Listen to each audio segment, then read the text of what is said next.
تو اسلامی جمعیت کے ساتھ بطور رکن رہیں یا ذمہ دار بھی رہے ہیں ان کی؟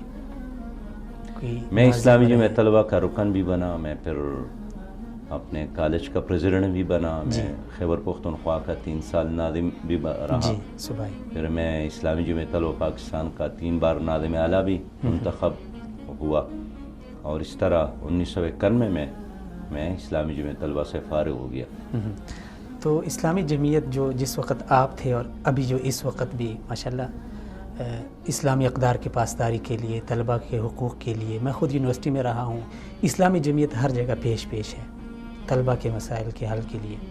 لیکن بعض لوگوں کا ایک الزام ہے کہ اسلامی جمعیت طلبہ جو ہے نا یہ تھوڑے سے متشدد ہیں،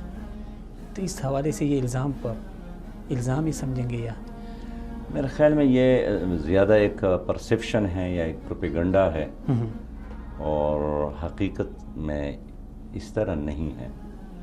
اس لیے کہ بہت سارے طلبہ اسلامی جمعیت طلبہ کی شہید کیے گئے، جس طرح ہم کراچی کا مثال پیش کریں گے کہ کتنے ہمارے بہت اچھے، انتہائی قابل ترین، ذہین ترین، اس یونیورسٹیوں کو ٹاپ کرنے والے، ان کو شہید کیا گیا، لیکن کبھی بھی اس کے مقابلے میں جمعیت نے تشدد کا راستہ اختیار نہیں کیا۔ اور ظاہر یونینز کے الیکشن ہوتے تھے، مقابلے ہوتے تھے، اکا دکا واقعات اگر ہو بھی گئے ہیں، لیکن ہمیشہ جمعیت نے صلح کی کوشش کی، اور یہ اسلامی جمعیت طلبہ ہے کہ جنہوں نے تکریم اساتذہ کی کلچر کو عام کیا،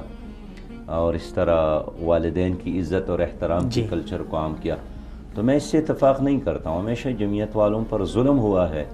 یعنی یہ محض ایک الزام ہے، لیکن اگر کہیں جمعیت کے کارکن نے غلطی کی ہے تو پھر جمعیت کے اندر یہ صلاحیت ہے کہ انہوں نے اس کا احتساب بھی کیا ہے اور اپنی غلطی کا اعتراف بھی کیا ہے۔